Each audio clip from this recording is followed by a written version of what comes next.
Okay, welcome back. So the model that I said we're going to use to model these CHD age data is the logistic regression model. And we choose this model for two very important reasons. The first one is that from a mathematical point of view, this is an extremely flexible and easily used function. And the second important reason is that it lends itself to a biologically meaningful interpretation. So let me show you what the model looks like. And the model is given here. It's called pi of x. In other words, x is the independent variable. You tell me the value of x, and this is just a function of x. And this is the logit model. And the logit model is e to the beta naught plus beta 1x over 1 plus e to the beta naught plus beta 1x. Now, some of you realize that you're in the beginning of week 1 of an 8-week long course. I just got finished telling you that this was an easy function, and then I show you this. And this, to many of you, may not look so easy. I mean, after all, it has a numerator and it has a denominator. In the numerator, it has an e, which is the natural log, base of natural log, and then it has an exponent that involves beta terms. So, and in the denominator, you also have the natural you have the base of a natural log, but you also have the beta terms and the exponent there. So this is not quite as easy as I said it might be, and so some of you may be squirming and wondering if this is the right course for you. But let me see if I can convince you that it's not so bad. So a transformation of pi of x that is going to be central to our study of the logistic regression model is called the logit transformation. And the logit transformation, g of x, is defined as the natural log of pi of x over 1 minus pi of x. Now, to dispel any kind of fear you might have of g of x,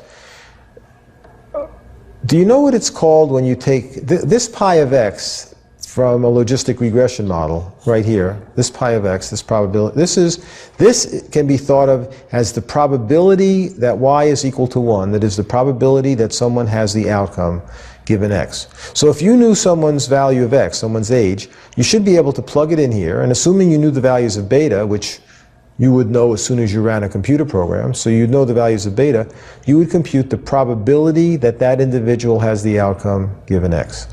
So in here, if I know the probability of the outcome being present, 1 minus pi of x is the probability of the outcome being absent.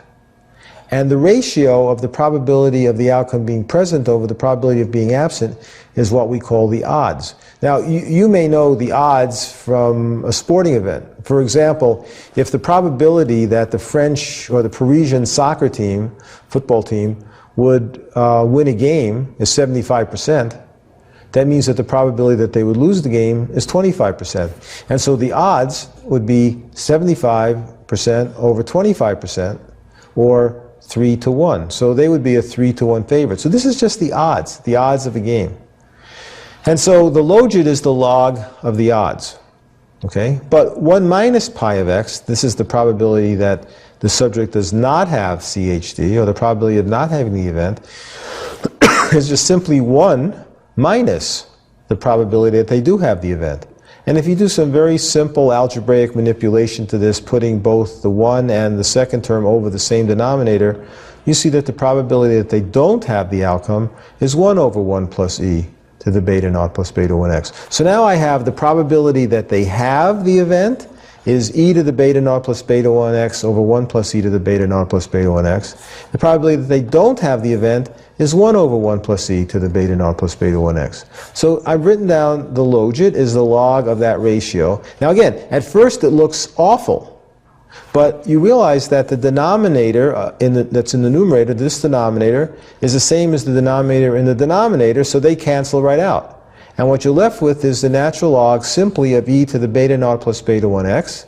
And if you remember your algebra, if you take the natural log of e to the something, you get the something, which in this case is simply beta naught plus beta 1x, which is nice and friendly and warm and cozy, and something that if you've ever studied regression analysis, you feel very comfortable with. It's a simple linear combination, and it's just beta naught plus beta 1x.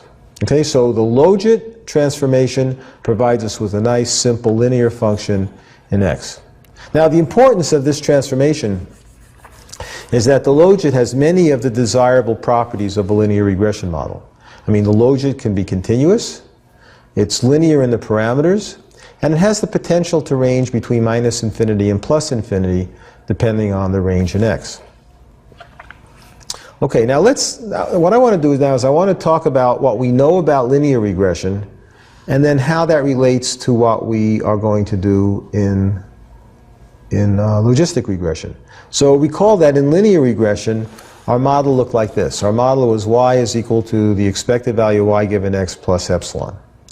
And the expected value of y given x was simply beta naught plus beta 1 times x, then plus epsilon. And so it followed that the distribution of y given x, in fact this is an underlying assumption, that the distribution of y given x was normal, so y was assumed to be normally distributed. As its mean, it had the value on the regression line, and it had a variance, sigma squared y given x, which was assumed to be constant over all x.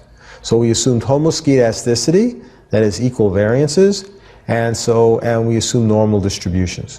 Okay, and by this assumption, and with putting a model in that has epsilon at this point in the model, we can also say that we assume that the epsilon terms, these error terms, were distributed normally with mean 0 and variance sigma squared, where sigma squared is the common variance. This is simply not true if your outcome variable is dichotomous. It was true if you had a normally distributed continuous random variable as the outcome, which is what linear regression analysis is based on. But with the logistic regression, you have a dichotomous outcome variable. So now the model is this: y is equal to pi of x plus epsilon. But epsilon could only be one of two things. And that is, if y is equal to 1, that is, the person really has the outcome, then epsilon is going to be 1, the true outcome, minus whatever you estimated the probability of the outcome would be. 1 minus pi of x. And that occurs with probability pi of x. And if the individual did not have the outcome, that is, y is equal to 0, then epsilon is 0 minus pi of x, so simply minus pi of x. And that occurs with probability 1 minus pi of x. So therefore, the expected value of the error terms is 0, and the variance of the error terms is pi of x times 1 minus pi of x, which many of you may recognize is the variance of a binomial distribution, where the variance is p times 1 minus p. And here it's pi of x times 1 minus pi of x. So what we've seen is that when you have a binary outcome variable, the distribution of y given x is not normal anymore. The distribution of y given x is now binomial with parameter pi of x. So we are truly in a different world. We're not doing the same thing, and we can't do the same thing that we can do in linear regression. Okay, so why don't we have another break at this point? And when we come back, we're going to talk about how we fit the logistic model. It's going to be different than what we do in linear regression when we got least square solutions. Now we don't have that option, so we're going to have to come up with other methods for fitting our model. Okay, so see you when you come back.